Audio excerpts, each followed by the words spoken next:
ডামডিমে আহত হাতির সাথে জেসিবির লড়াই। ক্রুদ্ধ হাতিটি জেসিবিকে আক্রমণ করতে গিয়ে আরও খানিকটা আহত হলো। এই লড়াই দেখে উল্লাসে ফেটে পড়লেন সেখানে ভিড় জমানো কয়েক হাজার বাসিন্দা। জেসিবি চালক হাতিটিকে ধাক্কা দিয়ে মাঠ থেকে তাড়িয়ে জঙ্গলের দিকে নিয়ে যাওয়ার চেষ্টা করলেন। গোটা ঘটনাটা ঘটল বন দপ্তরের কর্মী আধিকারিকদের সামনে। ডুয়ার্সের ওদলাবাড়ির এমনই একটি ঘটনার ভিডিও প্রকাশ্যে আসতেই পরিবেশ প্রেমীরা তীব্র ক্ষোভ প্রকাশ করেছেন। জানা গিয়েছে এদিন আহত দাতাল হাতি শনিবার ভোরে ক্রান্তি ব্লকের কাঠামবাড়ি এলাকা থেকে বেতগুড়ি বাগান হয়ে মাল ব্লকের কুমলাই গ্রাম পঞ্চায়েতের সেনপাড়ায় পৌঁছয়। এরপর সেটি ডামডিম চা বাগানে ঢুকে পড়ে। শনিবার সারাদিন হাতিটি সেখানেই ছিল। স্থানীয়দের থেকে জানা গিয়েছে হাতিটির পায়ে, চোখে এবং দেহের বিভিন্ন জায়গায় আঘাত রয়েছে। তা থেকে রক্ত ঝরছিল। হাতিটি সম্ভবত ঠিকমতো দেখতে পাচ্ছে না। অন্য কোনো বুনো হাতির সাথে এলাকা দখলের লড়াইয়ে এই হাতিটি আহত হয়ে থাকতে পারে বলে মনে করা হচ্ছে। তারঘেরা রেঞ্জ ও আপালচার জঙ্গলের আশপাশে চা বাগানে ঘুরে বেড়ানোর সময় স্থানীয়রা হাতিটিকে উত্ত্যক্ত করতে শুরু করে। ক্রমে তা অত্যাচারের পর্যায়ে পৌঁছয়। ডামডিমের সেনপাড়া এলাকার একটি নজর মিনারের কাছাকাছি দাঁড়িয়ে থাকার সময় স্থানীয় মানুষের উপর বিরক্ত হয়ে হাতিটি একটি কংক্রিটের নজর মিনারে আক্রমণ করে। হাতিটির ধাক্কায় নজর মিনারটি কিছুটা হেলে যায়। এই সময়ও হাতিটির কপালে চোট লাগে। এরপরই চা বাগানে কাজ করা একটি জেসিবি হাতিটিকে তাড়িয়ে জঙ্গলে ফেরানোর জন্য এগিয়ে যায়।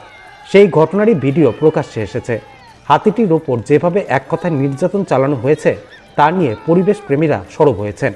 জেসিবি চালকের বিরুদ্ধে আইন অনুযায়ী ব্যবস্থা নেওয়ার দাবি জানানোর সাথে হাতিটির চিকিৎসা দ্রুত শুরু করার দাবিও তারা জানান।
আমরা প্রথমে গিয়েছিলাম মালবাজার ফরেস্ট স্কটে গেছিলাম।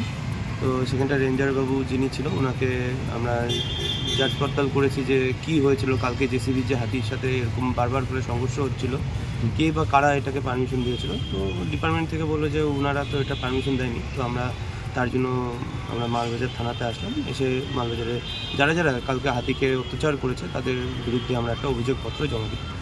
আচ্ছা, অভিযোগ তো দিলেন আপনারা? আমরা তো স্কোয়াড ওয়ার্ডেনকেও দিয়ে এসেছি। আমরা মালবাজার পুলিশ স্টেশনেও কমপ্লেন জানিয়েছি। যারা যারা হাতিকে ক্ষতি করেছে বা ক্ষতি করার চেষ্টা করেছে সবার বিরুদ্ধেই। এখন আমাদের নেক্সট হচ্ছে আমরা এসডিও স্যারকে এবং আমাদের ডিএম ম্যাডামকে আমরা মেল করব। আমরা এই বিষয়ে ওনাদেরকেও জানাবো। আর আমরা চাইবো যে ওনারা প্লিজ এইটার উপরে একটা জোর নজর দিন। আপনার নাম? আমার নাম তানিয়া হক, গ্রিন ডুয়ার্স ফাউন্ডেশন থেকে এসেছি।